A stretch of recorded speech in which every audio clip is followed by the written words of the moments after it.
This is a very simple way of picking a sample of mainly zircon. If you have more minerals in your separates, and that's from what's mounted, check out our video on aligning a backscatter or CL image to accurately pick your spots in our offline targeting. Two files that you'll need in order to pick spots are going to be the mosaic generated from the laser as well as a backscatter or CL image. For today, we will use a backscatter image as an example. To find those files, they will be on the desktop that the Minder will place there for you with the researcher name and the date of your visit. If you enter that folder, you will find 3 different files. First will be a bitmap, and correlating with that bitmap is an align file. These are the 2 files generated on the laser computer itself. To make these files unique, we have recorded their back 3 numbers before the extension. For this mosaic, our back 3 numbers are 1 to 9. We record that on our tray map as well. This map here is a map of the stage inside of our laser. You will get this with every single tray change and at the start of your visit. What we will record on here is the researcher name, the mount number that we use here at LaserCron to just track your sample through processing, as well as the mosaic number generated when creating mosaics. The third file that you will find inside of your desktop folder is the backscatter image here. Generally, they will be as a TIFF. The Minders will separate out your images before your visit and will put a shortcut for the SEM drive onto the desktop with this separate researcher folder as well. To initiate picking spots, we have to open up our Chromium software. So just double click, let it run through its checks, and it will open for you. Very briefly, the 2 tools that you're going to be using in Chromium will be the Navigate Sample tool and the Select Drag tool. Once Chromium is open, the first thing you have to do is import your mosaic image. To do that, you will go up to Import Image, click on that, and a window will pop up for you. You'll navigate to the desktop, to your researcher folder that's on the desktop where the mosaic lives. When you enter that folder, you'll see your backscatter image and the .bmp. It's okay to not see the align file. First, you'll select the bitmap image that has the unique 3-digit code right before the extension for the one you're interested in. You will double click and it will import into Chromium. Once the image is loaded, you'll notice that it is generated onto our fun drawer image. Wherever it is placed in space, leave it. Do not try and move the image. It is in the proper location that the align file has designated to it. First thing I prefer to do is to click with our Navigate Sample tool onto the image itself, and I will roll in with the wheel on the mouse to zoom in.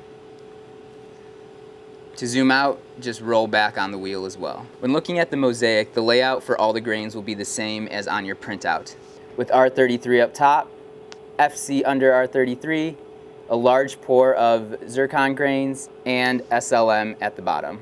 Before we can pick spots, we have to choose a generic scan list to use.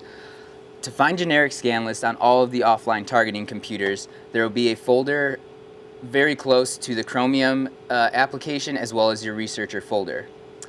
If we open up that folder, we see a variety of different templates that we've already built in order to have a proper standard bracketing with any kind of unknown setup we have. For today, as an example, we will use n equals 315 for a large N detrital sample. In order to recall that already built template, we will do that through Chromium. Within Chromium, to recall a scan list, we will be working inside of the scan list window, which will be the large window on the right side of the screen. To recall, you will use the top left button labeled Recall, open the drop-down menu, and select Recall Experiment. Navigate to the desktop, and find that generic scan list folder we just displayed. Inside of the generic scan list folder, you will select the template that suits your samples the best. We will select n equals 315 for a large N detrital sample. Double click and the spots will be imported. Once the spots are imported, you have to zoom out and find the spots. Most of our generic scan list will import into the top left corner of the tray. To move all these spots, you'll have to change to the Select Drag tool at the top left corner. In order to select these points, with the select drag tool. You'll left click on the mouse and drag a box surrounding all of the grains and release. When you do this, all your scans will be selected, and you'll see in that in the right hand side in your scan list window, everything will be selected blue, and the points in the tray itself will be a different color. In order to move an entire group of spots, you'll have to hold shift, click on one of the crosshairs, hold, and drag over to your desired location. The best strategy is to parse out each of the standards. The way that we have labeled the scan list is that we have labeled every single standard and which grain it should be on. For instance, SL spots should be placed on SL crystals, FC spots placed on FC crystals, and R33 on R33 crystals. Unknown spots will be described with spot and then a unique number. The best strategy is to parse out your standards, place them to where they should live, and place all of your standards first before messing with unknowns. To select a group of grains, you will left click and drag a box around all of the grains you want to move.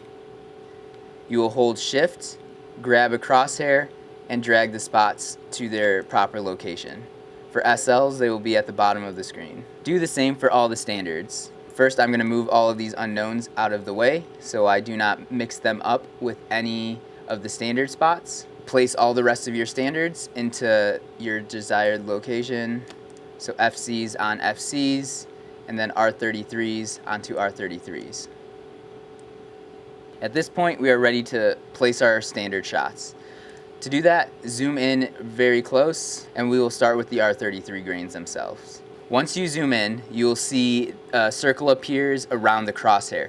This circle is the exact diameter that the laser will fire and ablate during analysis. So when you place the spot, whatever is within that circle will be analyzed. You'll notice in this sample there are already laser pits, such as this one, and this one. They will be the dark holes across the entire mount. The reason for this is that we are just running more analyses on this sample to get further ages. When placing spots, you want to grab the crosshair. You will select one grain. You do not need to hit shift for this, just a left click onto the crosshair. You will then hold the left click and drag the spot onto the grain that you want to shoot. The best way of placing your spots is to place it once and then hit the space bar. Hitting the space bar only deactivates the spot. It does not lock it into place. The color will change to, in this instance, red, indicating that you have deactivated that spot and giving you a mental note that you have actually placed that spot. Place one standard spot on each grain before doubling back and putting multiple spots on the same grain. So it's as simple as just grabbing the crosshair, placing it on a free space on the Zircon that is free of any old laser spots, any large cracks, or any inclusions that are visible. If you need to place spots relatively close to each other, make sure to leave at least one diameter's width of a spot in between them. This is due to thermal effects during the ablation process.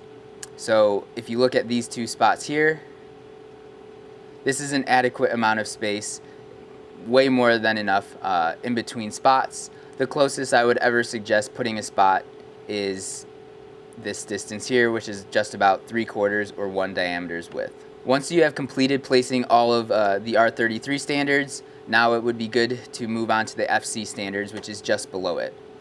The same strategy applies. Place one spot on one grain before doubling back to place multiple spots on a single grain. Now that we've placed our last standard spot, we can now start working with our unknown grains. Always place every single standard that's within the scan list that we generate for you. We can always remove them later, but in the meantime, always place every single standard onto the mount that we give you. When working with our unknowns, the best strategy that I see when manually picking is to select groups of them. So again, left click and drag to select a group of spots, hold shift, grab a crosshair, and drag them to where you want them to be.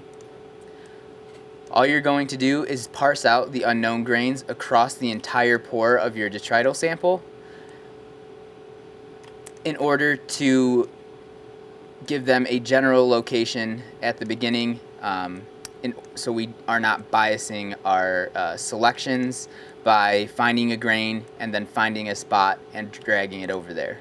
What I'm doing now is putting a general amount of spots across the entire mount, and I'm just going to pick within a very small window. The window that I use when I'm picking, I start at the top left corner of the unknown pore. I will zoom in until I have really limited my field of view. When I do this, I now only have a select amount of grains within my view, and I'm only going to place these to start with, and I'm just going to move in a zigzag pattern down from the top left of the pore to the bottom left, and then progressively work to the right, placing the spots that are within this field of view. The benefit of doing this is that you will not be biasing your sample by only selecting the large grains throughout the mount. You're going to have to work with the grains that are within your field of view, regardless of their size and their shape. You'll do this for every single grain within your field of view before moving on. I prefer to place the grain on the closest available zircon crystal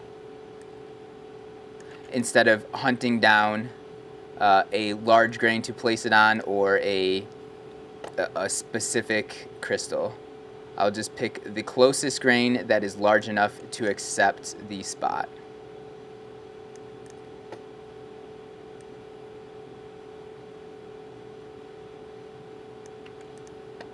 Now that we've placed all of our unknown spots, we should see everything as deactivated. At the top of the scan list window, you'll see the total number of scans. For this one, we have 397.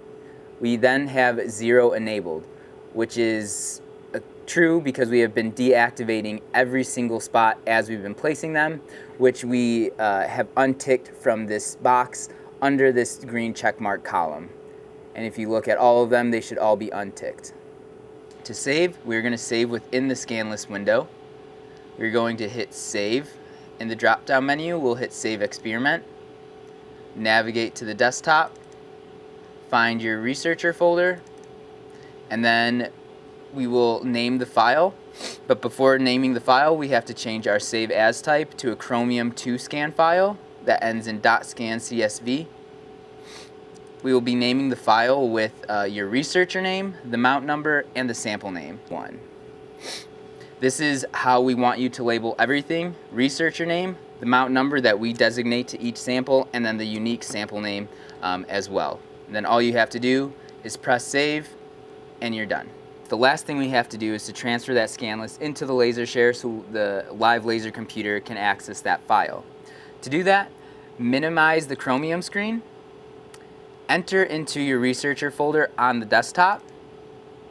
Now you will see that another file has been generated, our saved file that ends in .scan.csv.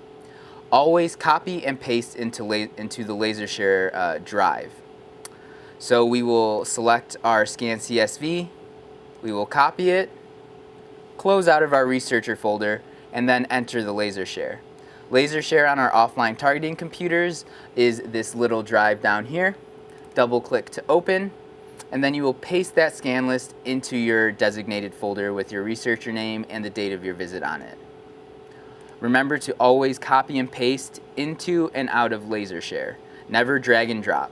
We will now move over to the laser computer with a live laser view to check our spot placement and to focus all the spots and prepare to run.